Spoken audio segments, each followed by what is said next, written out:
आता हिवाळा चालू झाला आहे ना, वाटाणा भरपूर आहे मंडईमध्ये, तर वाटाणा भात बनवणार आहोत आपण आज. वाटाणा भात बनवण्यासाठी हे मी कढईमध्ये कुकरमध्ये बनवणार आहोत.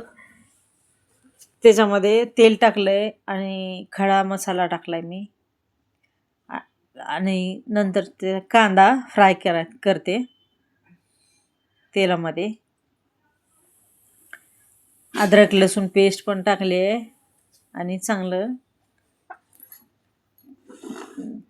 परतून घेतलंय.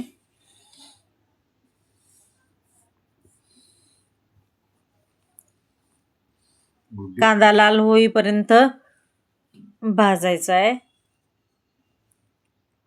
आणि त्यानंतर टोमॅटो घालते मी.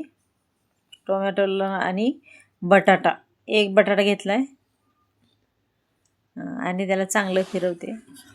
मी सारखं सारखं याला हलवत राहिले, कारण का ते स्टीलचं आहे ना, स्टीलचा कुकर आहे, तर थोडं पटकन खाली चिटकतं म्हणून. इतर भांड्यापेक्षा स्टीलमध्ये थोडं जास्त चिटकतं खाली. आता ह्या टोमॅटो मऊ झालाय. आता हे लाल तिखट टाकते मी, हळद टाकले, गरम मसाला टाकायचा ह्याच्यामध्ये आणि हे टाकून घ्यायला लागले. हे आणि त्या मसाल्याला थोडंसं मीठ लागावं म्हणून मीठ पण थोडंसं टाकले आणि त्याला चांगलं हलवते.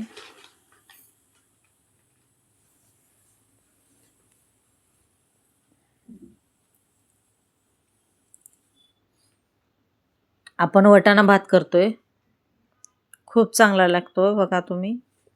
त्यामध्ये खोबऱ्याचा किस पण टाकलाय मी,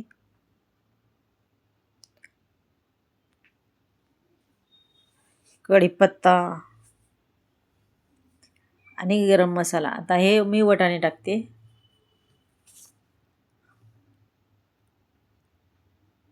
आणि वाटाणे टाकून त्याला चांगलं हलवून घेते, की जेणेकरून त्याला पण मसाला लागला पाहिजे आणि त्याला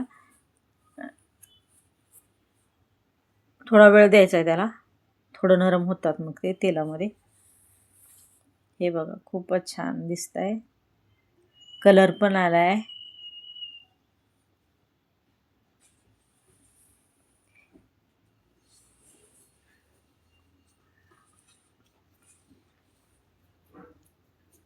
खायला टेस्टी लागतो वाटाणा. आणि आता वाटाणा उपलब्ध आहे तर करायला काहीच हरकत नाही. अशी रेसिपी तुम्ही पण करून बघा. तो मसाला शिजतोय आणि मी तांदूळ स्वच्छ केले आणि त्याला धुवून ठेवले. तांदूळ आपण ह्याच्यामध्ये घालणार आहोत, नंतर तांदूळ घालणार आहोत. ह्याला थोडं परतायचं आहे. ते इकडं थोडंसं चिटक नाही ना बाजूला, म्हणून थोडंसं पाणी किंचित टाकलंय मी.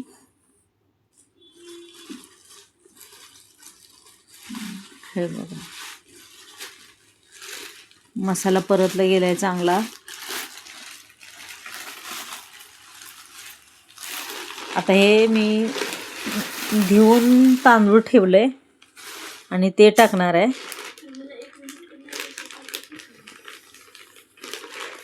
जर आपल्याला 2 ग्लास तांदूळ असेल तर 4 ग्लास पाणी, आणि पाणी ह्याच्यामध्ये गरम टाकायचं आहे, थंड टाकायचं नाही.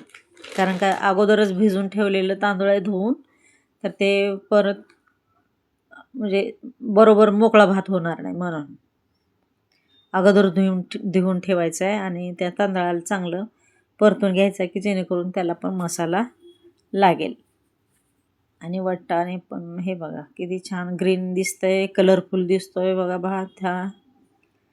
तुम्ही पण असंच करून बघा, खूप टेस्टी लागतो.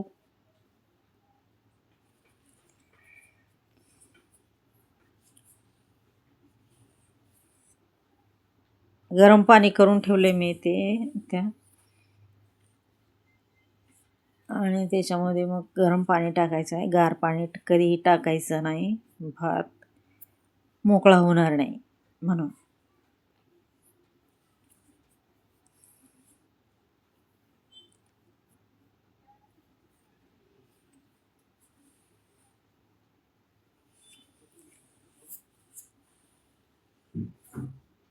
भात भात बनवताना त्याच्यामध्ये हे मसाला लागण्यासाठी ना त्याला हलवायचं आहे.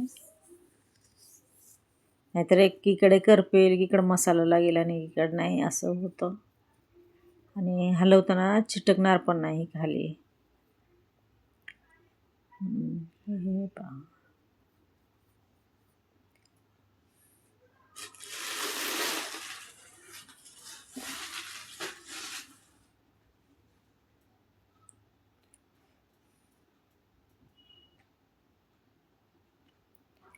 मी सांगितलं ना स्टीलचा कुकर असल्यामुळे थोडं खाली लागण्याची शक्यता आहे म्हणून थोडंसं पाणी. आणि हे बघा, 2 ग्लास तांदूळ आहे तर 4 ग्लास पाणी टाकलं आहे आणि कुकर लावून घेतला आहे. 20 मिनिटांनी म्हणजे बघा भात कसा झाला आहे. 20 मिनटं ठेवले नाही, म्हणजे एक शिट्टी झाली की लगेच बंद केले आणि झाकून ठेवलेला. अशा प्रकारे दही आणि सोबत काकडी पापड पण घेऊ शकता. खूप छान